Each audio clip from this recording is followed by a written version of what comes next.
Une solution maison est rarement aussi efficace qu'un travail professionnel. Votre création faite rapidement, qui fonctionne à peu près, peut durer un certain temps. Mais dès qu'elle rencontre un problème, elle s'effondre et votre char vole en éclats. Attendez une seconde. Vous n'avez pas de char, mais la Russie en a. Des milliers, en fait. Et les troupes du pays ont improvisé des blindages de fortune pour protéger ces chars en l'absence de blindages fabriqués professionnellement. Ça fonctionne à peu près comme on pourrait s'y attendre. Pire encore, alors même que les solutions de fortune de la Russie se retournent contre elle, les chars russes sont détruits par leur propre blindage, et vous n'allez pas croire comment.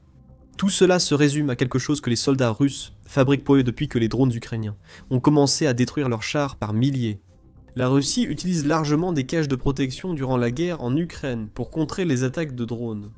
Wes O'Donnell a expliqué sur Medium que les défenses de chars improvisés protègent les points faibles des chars, notamment au-dessus et près de la tourelle, vulnérables aux armes précises. Les missiles anti-chars modernes, tels que le Javelin occidental, profitant de ces faiblesses en perçant le blindage des chars par le dessus. Les drones kamikazes ukrainiens, bien moins chers que ces missiles avancés, obtiennent les mêmes résultats et posent ainsi un sérieux problème aux unités mécanisées russes. Les cages de protection sont censées offrir une solution car elles sont placées au-dessus des chars pour forcer les projectiles entrants à exploser avant d'atteindre le char lui-même. Comme le dit O'Donnell, comme vous pouvez l'imaginer. Toute l'épaisseur de blindage du monde ne peut pas vous sauver. Lorsque la charge explosive parvient à pénétrer à l'intérieur du char par une trappe ouverte, les cages de protection sont un moyen d'empêcher les grenades larguées par des drones, aidés par la gravité, d'exploiter cette faiblesse. Nous avons vu de nombreux exemples de ces défenses improvisées en Ukraine, allant de véritables cages construites avec du treillis métallique et placées sur la tourelle d'un char à des rondins de bois attachés sur des chars et des véhicules blindés. Ces cages de protection ont eu des résultats mitigés. Elles stoppent rarement longtemps les drones ukrainiens, obligeant souvent l'Ukraine à frapper un char plusieurs fois avant sa destruction. Mais elles sont nécessaires, parce que la Russie ne fournit pas le blindage réactif dont les opérateurs de chars ont besoin pour protéger leurs véhicules. Nous en reparlerons plus tard. En Russie, ces cages improvisées sont appelées « broyeurs du tsar », souvent moquées par l'Ukraine. Le banc de l'armurier note que la Russie est allée si loin avec ses défenses improvisées, créant ce que le média appelle des « chars tortues », qui ressemblent très peu à ce à quoi un char est censé ressembler. Ça convient à la Russie. Si un tsar mangle protège le char des drones ukrainiens, il peut alors servir lors d'assauts mécanisés rapprochant les forces russes de leurs objectifs. Mais c'est ici que l'on commence à voir le problème. Qu'ils soient efficaces ou non pour arrêter les drones, ces types de blindages improvisés font quelque chose que la Russie n'avait jamais prévu. Ils détruisent les transmissions des chars auxquels ils sont attachés. Le 9 novembre, Militani a rapporté une interview menée par l'historien des chars Andriy Tarasenko avec un tankiste russe anonyme. Ce tankiste a révélé que monter les tsarmangs directement sur les tourelles cause de nombreux problèmes. Le châssis résiste, mais la transmission et les boîtes latérales non, a déclaré le tankiste à Tarasenko. Il a ajouté: dans une autre entreprise, ils ont fabriqué un tsar-mangle avec des câbles, mais une boîte de vitesse latérale est tombée en panne après moins de 10 km nogevent. La charge sur les composants était très élevée, et ils tombent en panne beaucoup plus rapidement. Et si vous montez le mangle sur la tourelle au lieu de la caisse, les mécanismes de rotation de la tourelle grillent. La rotation manuelle est inutile. Les soldats russes détruisent eux-mêmes leurs chars en voulant les protéger. Pour ceux qui auraient un besoin de contexte, la transmission d'un véhicule transfère la puissance du moteur de ce véhicule vers ses roues, ou, dans le cas d'un char, vers ses chenilles. Chaque véhicule en possède une, et son importance essentielle est évidente du simple fait. Une transmission grillée signifie que le véhicule ne peut pas bouger. C'est ce que la Russie fait à ses chars, révèle le tankiste russe. Les équipages, pour éviter les drones ukrainiens, sacrifient leurs chars juste pour tenter de les protéger des explosifs aériens? Les tsar-mangles censés protéger n'aident pas vraiment. Si un char est forcé de s'arrêter parce que sa transmission est foutue, ce char est perdu, la Russie ne peut plus l'utiliser. L'équipage devrait quitter le char, ce qui les exposerait aux drones ukrainiens sans protection. L'Ukraine n'a même pas besoin de détruire le char lui-même. Le char est déjà hors d'usage, et aucun équipage russe ne va risquer d'essayer de réparer les transmissions, alors que des drones volent au-dessus de leur tête. Cela semble être une pure folie de la part des opérateurs de chars russes. Cependant, il y a une grande raison pour laquelle ces opérateurs détruisent essentiellement leurs propres chars. Et cette raison est une accusation de la façon dont la Russie équipe mal ses soldats. La majorité des chars russes n'ont plus de blindage réactif explosif. Si cela fonctionne, cela devrait arrêter missiles anti-chars et drones ukrainiens. Le tankiste, qui a parlé avec Tarasenko, précise: Oh, avec le blindage réactif, c'est un vrai bazar. Sur les anciens véhicules, c'était plus simple malgré la pénurie de blocs et d'explosifs plastiques. Cela ne m'a pas arrêté. Nous avons ajouté 2 couches côté tireur, soudé une seconde sur la tourelle et installé les écrans. Le tankiste explique, en suggérant que la Russie fournissait au moins assez de blindage réactif pour une protection partielle. Mais maintenant, ce n'est plus vraiment le cas. Mais sur les boîtes de vitesse manuelles, ces reliques semblent n'exister que dans les dessins animés du Kremlin. Sur les joues de la tourelle, une tôle artisanale façon blindage d'usine intègre un insert explosif issu de la charge de déminage UR 77. Ça fonctionne à peu près une fois sur deux à un angle de 45 degrés, dit le tankiste. Les 2 conclusions ici sont accablantes. Les équipages de chars russes doivent improviser et fabriquer eux-mêmes leurs blocs de blindage réactif, selon Militani. Depuis juin 2024, les forces russes cabrolides fabriquent leurs blocs de blindage dans des ateliers de campagne installés directement sur le champ de bataille. C'est presque admirable. Ils travaillent essentiellement dans des garages. Les Russes placent les explosifs des charges de déminage UR 77 dans des conteneurs trouvés ou fabriqués, puis les attachent à leurs chars. Comme le fait remarquer l'opérateur, ce n'est vraiment pas une solution idéale. Ce blindage improvisé marche une fois sur 2 et seulement à un angle précis, mais c'est déjà mieux que rien. Comme le souligne Militani, le problème est qu'il faut un mélange précis de matériaux pour le blindage réactif. En l'absence de précision, comme avec le blindage réactif de Fortune, les forces russes ont des blocs qui n'explosent pas toujours.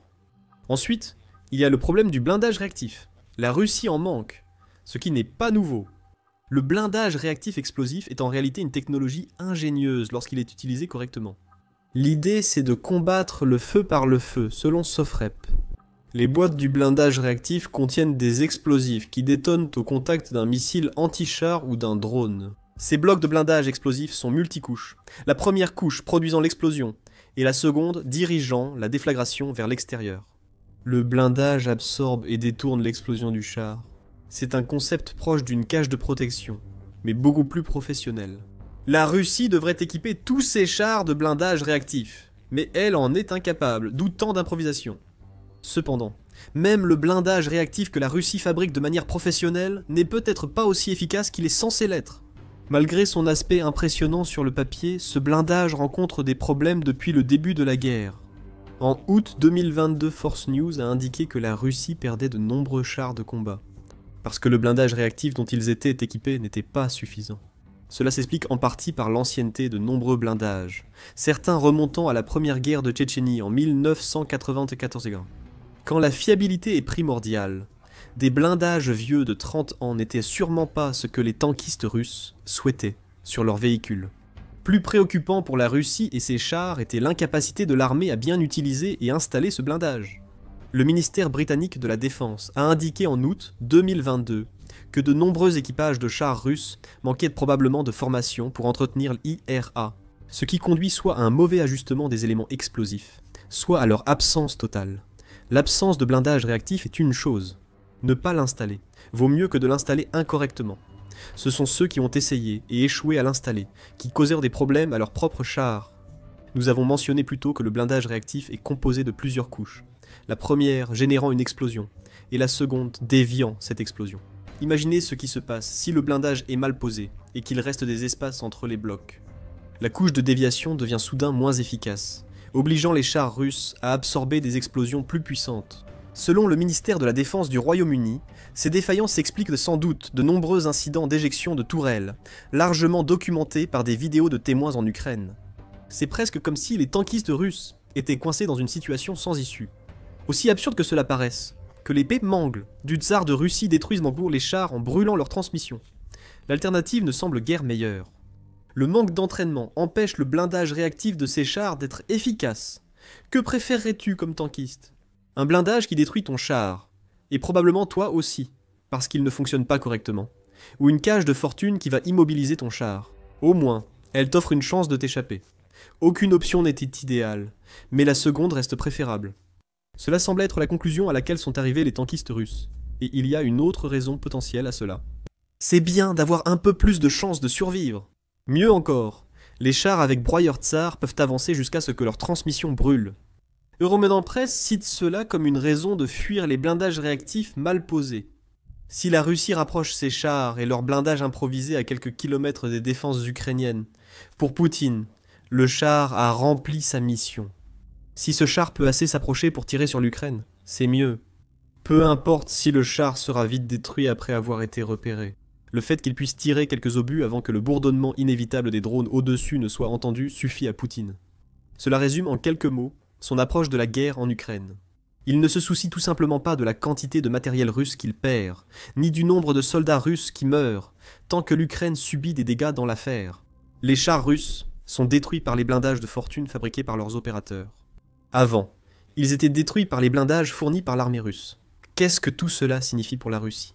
La seule chose qui est claire comme de l'eau de roche, c'est que les chars n'évoluent pas assez rapidement, pas suffisamment pour l'être. Les éléments décisifs sur le champ de bataille en Ukraine auxquels Poutine s'attendait. L'opération militaire spéciale n'était pas censée durer aussi longtemps. Comme l'a rapporté le Kiev indépendant. En septembre 2022, on pensait que la Russie disposait de 3330 chars opérationnels au moment de l'invasion de l'Ukraine. En septembre 2022, le pays avait déjà perdu au moins 994 chars, soit 30% de sa flotte. Et il allait encore perdre. Rapidement, la Russie a utilisé ses réserves. Mais les chars envoyés ensuite par la Russie en Ukraine étaient généralement plus vieux et en mauvais état, contrairement à la première vague. Quand les drones ont dominé la guerre, les chars, que Poutine croyait irrésistibles, sont presque passés au second plan. L'Ukraine a échoué, et la Russie n'a toujours pas trouvé le moyen de rendre ses chars aussi efficaces qu'elle le pensait au départ. Euromed en presse souligne que les chars étaient souvent en première ligne, lors des attaques russes, contre les positions ukrainiennes, surtout au début de la guerre. Les chars lançaient de grands assauts mécanisés, censés résister aux drones grâce à leur blindage. On voit bien à quel point ce blindage a été efficace. Finalement, la Russie a sacrifié ses chars pour épuiser les munitions et drones ukrainiens, loin de son objectif initial. C'est aussi une stratégie non durable, comme le note Euromaidan Press. Les Russes ne peuvent sacrifier des chars sans fin. Le Kremlin est peut-être assez désespéré pour sortir de vieux T-64 des entrepôts et essayer de les remettre en état de marche. Les Russes pourraient ciser sur des offensives d'infanterie à court terme pour gagner du temps pendant la reconstitution de leurs forces mécanisées, a-t-il déclaré le 10 novembre. Nous y reviendrons bientôt. Sur le plan de l'évolution, la Russie cherche d'autres solutions. Le blindage réactif ne fonctionne pas, soit à cause de son ancienneté, soit parce que les forces russes l'installent mal. Aussi fou que cela paraisse, les tsars mangles marchent mieux, bien qu'ils détruisent les transmissions des chars. Aucune de ces solutions n'étant viable à long terme, la Russie essaie autre chose, des écrans pliables. Dans son rapport sur les cages à coke russes détruisant les chars, United 24 Media note que la Russie a breveté un écran anti-drone pliable similaire au blindage improvisé utilisé par l'Ukraine contre les drones russes et munitions rôdeuses. Comme nous l'avons vu tant de fois pendant la guerre en Ukraine, la Russie compense son absence d'idées originales en volant celles de l'Ukraine et en appelant cela de l'innovation. Le même média a donné plus de détails sur le brevet en juillet. Il précise que l'Académie du génie militaire Karbychev de Russie a breveté un design qu'elle a créé, qui est en fait une copie des capuches ukrainiennes. La nouvelle armure, avec son cadre modulaire et son revêtement en treillis métallique, s'adapte à tous les chars. C'est censé stopper les drones sur place. Le nouveau système serait 12 à 15 fois plus efficace contre les drones ukrainiens que les solutions russes actuelles. Aucune information n'est donnée sur le poids de ces cages pliables en treillis métallique. Si elles pèsent autant que les tsars, ces cages que les forces russes utilisent déjà, elles vont être tout aussi dommageables pour les transmissions des chars. La Russie reviendra au point de départ. Et elle n'a plus beaucoup de temps pour trouver une solution au problème des drones avant de se retrouver complètement à court de chars. Le National Interest l'a dit clairement dans un article du 9 octobre, où il a posé la question clé. Qu'est-il arrivé à tous les chars de la Russie ? Nous avons déjà des réponses, car l'alliance d'armes anti-chars, de drones et l'incompétence russe détruit ces chars. Mais la principale leçon de cet article est la situation critique des chars russes, après près de 4 ans de guerre avec l'Ukraine. L'article utilise les chiffres du Kiev indépendant, que nous avons déjà partagés. Il précise qu'en 2020, la Russie a réduit sa flotte soviétique de 64 000 à environ 12 000 chars. Près d'un tiers de ces chars étaient opérationnels, selon le Kiev indépendant. Les autres étaient stockés. La Russie avait encore une force importante, avec 12 000 chars, soit environ le double de l'armée américaine, selon le média. Mais cette flotte a pratiquement disparu. Des sources ouvertes indique que la Russie dispose actuellement de 2887 chars en réserve, dont plus de la moitié sont en mauvais état. Selon The National Interest, moins d'un quart pourrait être considéré comme utilisable sur le champ de bataille. Moins de 100 étaient des chars de combat principaux. T-80, relativement modernes. Les autres étant des T-62, T-64 et des premiers modèles de T-72 tous anciens. La réalité de la Russie apparaît clairement. Un quart de 2887, soit un peu plus de 721, correspond aux chars russes, prêts à être déployés. Elle en construit plus, mais en quantité limitée, et pourrait en réparer quelques-uns, en mauvais état. Mais le pays en manque vite. La destruction des chars par Tsar Mangles complique la situation, même s'ils aident les forces russes à progresser de quelques kilomètres. La Russie n'a capturé qu'environ 20% de l'Ukraine depuis février 2022, et les 80% restants ne tomberont pas face à une flotte de chars stoppée par les mêmes défenses que la Russie utilise contre les drones ukrainiens. Quelle que soit la protection future des chars russes, ce sera insuffisant et trop tard. Et c'est le cas même pour les blindages les plus modernes que la Russie est censée pouvoir offrir. Le pays possède un système censé surpasser les solutions de fortune ou blindages réactifs ayant échoué en Ukraine. Renaim est censé détruire des centaines de drones. Mais ce blindage de chars invincibles est déjà en train d'être anéanti par l'Ukraine, le rendant aussi inutile que les cages en acier qui condamnent les chars russes. Regardez notre vidéo et abonnez-vous à The Military Show pour plus de contenu sur les échecs militaires russes. Merci de votre attention.